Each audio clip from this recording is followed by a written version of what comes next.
ذقت وللن أتخلى إني لدن Bismillahirrahmanirrahim. Assalamualaikum warahmatullahi wabarakatuh. Alhamdulillahirabbil alamin. Wassalatu wassalamu ala asrofil anbiya'i wal mursalin sayyidina wa maulana Muhammadin wa ala alihi wa ashabihi ajma'in, amma ba'du. Perkenalkan, nama saya Dea Aprilia, NPM 2151010185, Prodi Ekonomi Syariah, kelas D, Fakultas Ekonomi dan Bisnis Islam. Baiklah, saya di sini akan memaparkan sedikit mengenai surat An-Nisa ayat 29 yang berbunyi, Bismillahirrahmanirrahim. Ya ayyuhalladzina amanu la ta'kulu amwalakum bainakum bil batili illa an takuna tijaratan an taradin minkum wala taqtul anfusakum innallaha kana bikum rahima. Wahai orang-orang yang beriman, janganlah kamu saling memakan harta sesamamu dengan jalan yang batil, kecuali dengan jalan perniagaan yang berlaku dengan suka sama suka di antara kamu. Dan janganlah kamu membunuh dirimu, sesungguhnya Allah Maha Penyayang kepadamu. Quran Surat An-Nisa ayat 29. Maksud dari larangan makan harta sesama dengan cara yang batil, yaitu adalah segala sesuatu yang tidak diperbolehkan oleh syariat Islam, seperti mencuri, khianat, perampasan, atau segala bentuk akad yang mengandung riba, kecuali dengan perdagangan yang dilakukan atas dasar suka sama suka atau saling rela. Al-Quran menawarkan cara lain untuk memperoleh atau mendapatkan harta yang benar, yaitu lewat perdagangan dalam artian tijaroh. Perdagangan yang dimaksud bukan sekadar menjual dan membeli barang tertentu, tanpa memperdulikan kondisi pembelinya. Lebih dari itu, perdagangan yang dilakukan harus memenuhi prinsip suka sama suka, seperti dalam lafaz antarodin minkum. Kata antarodin merupakan sifat tijaroh, sehingga kalimat ini menunjukkan antara kedua belah pihak sama-sama rela untuk melakukan aktivitas perdagangan. Misalnya seperti jual beli, sewa menyewa, kerjasama, dan lain-lain sebagainya. Dalam fikih, ukuran suka sama suka adalah terlaksananya ijab dan qabul. Artinya, ijab yaitu sebuah pernyataan kesediaan dari pemilik barang atau jasa untuk melepas atau memindahkan hak kepemilikannya kepada orang lain. Sedangkan qabul yaitu pernyataan kesediaan penerima baik barang atau jasa dari orang lain. Ketika ijab dan qabul dinyatakan dalam satu majelis, maka kedua belah pihak sama-sama ridho dan menyukainya.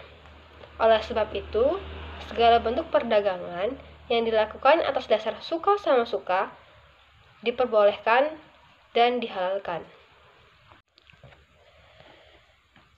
Sisi lain dari nas Al-Quran dan hadis telah mengharamkan jual beli khamr, bangkai, daging babi, dan segala hal yang diharamkan. Oleh sebab itu, dalam diskursus fikih muamalah Islam ditemukan kajian tentang transaksi terlarang.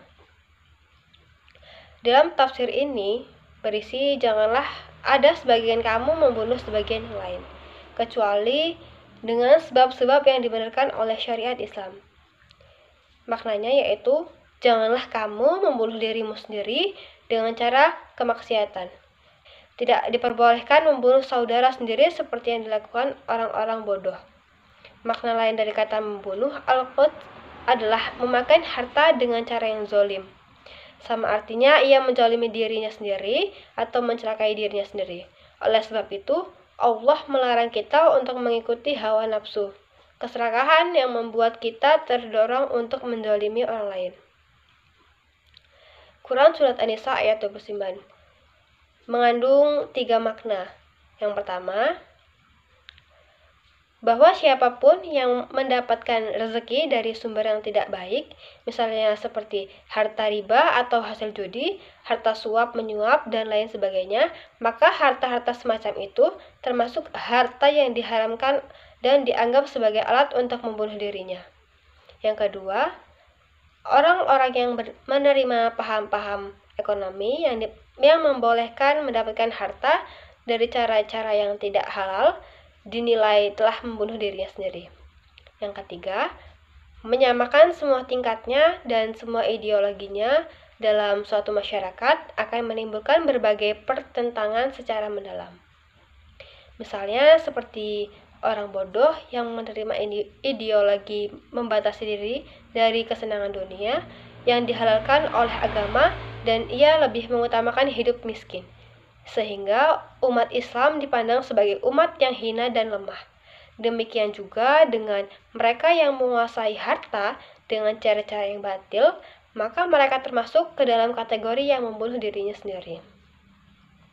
Oleh karena itu, ayat ini sesungguhnya dapat dikontekstualisasikan lebih luas lagi.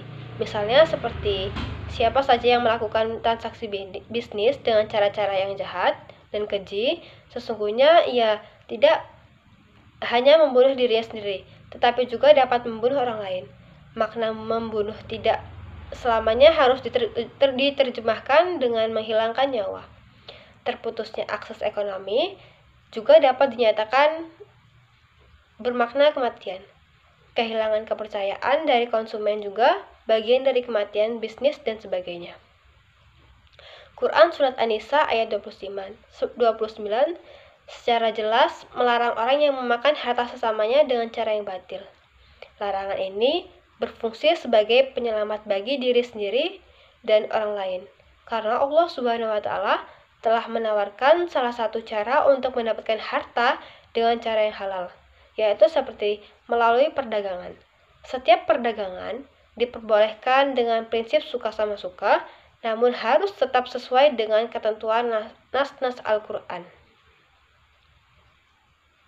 Mungkin itu saja yang dapat saya paparkan. Kurang lebihnya saya mohon maaf dan kepada Allah saya mohon ampun. Akhirul kalam, Allahumma muwaffiq ila aqwamit thoriq. Wassalamualaikum warahmatullahi wabarakatuh.